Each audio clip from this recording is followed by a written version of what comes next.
जितनी देर तक इस्लामी कानून का नफाज नहीं होगा हमारा मुल्क नहीं चल सकता। हम रोटी से मजबूर हैं, खाने से मजबूर हैं, बिलों ने हमें तंग किया हुआ है, पेट्रोल ने हमें तंग कर दिया है और हमारे पास खाने के लिए कुछ नहीं है। और ये 7 अरब रुपये महीना आराम से अपने घरों में ले जाते हैं। मैं अपने साथ रिजवी साहब को अप्रिशिएट करूंगा इसलिए कि इस्लाम और कुरान के मुताबिक ये आए हैं। तो हमारे साथ और एक शॉपकीपर मौजूद हैं भाईजान। अस्सलाम वालेकुम। नीला हुकूमत के साबका प्रोपेगेंडा सेक्रेटरी हूँ मैं।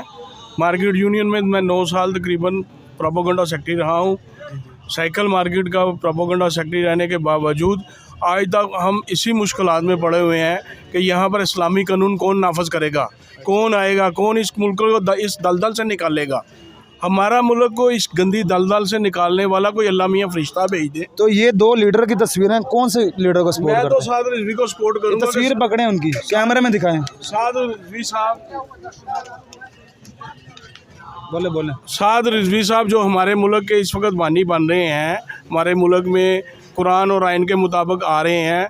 इनको चाहिए कि हमारे मुल्क में आके सुबह उठें और नाश्ते करें। हमें तो नाश्ते करने वाला बंदा चाहिए क्या कि मुल्क को सहारा मिल जाए कि यहाँ कोई इस्लामी कानून का नफाज हुआ है।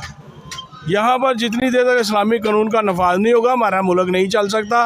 इलेक्शन होंगे, ये फिर दोबारा यही आ जाएंगे, ये आते रहेंगे, अपनी बारियां लगाते रहेंगे, अपने आते रहेंगे, दोबारा बारियां नहीं लगाते। तो इनके लिए इनको अब सपोर्ट क्या, कोई वजह हमारा मुल्क जो है ना इसी तरीके से बच सकता है। इस्लामी कानून जिंदाबाद। और इस्लामी कानून में आगे नाश्ते करें, सुबह उठे मेज़ के ऊपर 10 बंदे ले आएँ, इसका नाश्ता कर दो, इसका नाश्ता कर दो। नाश्ते के अलावा कोई हमारा ज़िंदगी का मामूल नहीं है।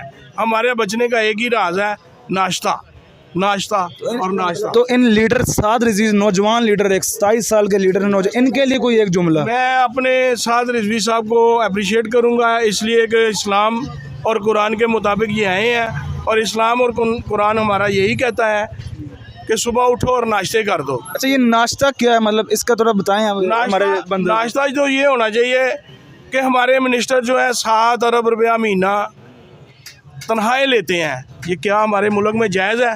हम रोटी से मजबूर हैं, खाने से मजबूर हैं, बिलों ने हमें तंग किया हुआ है, पेट्रोल ने हमें तंग कर दिया है और हमारे पास खाने के लिए कुछ नहीं है। और ये 7 अरब रुपया महीना आराम से अपने घरों में ले जाते हैं, पूछने वाला ही कोई नहीं है। क्या करते हैं ये हमारे लिए? कोई रोज़गार देते हैं, कोई अप्रिशिएट करते हैं हमें। अगले इलेक्शन में फिर इनको सपोर्ट करेंगे आप? इंशाल्लाह जी। साद रिजवी साहब, बहुत शुक्रिया। साद हुसैन रिजवी साहब और इमरान खान, इन दोनों के हवाले से कौन सा आपका बेस्ट लीडर है, तो राय आपने देखी। तो वीडियो को लाइक करें, चैनल को सब्सक्राइब करें।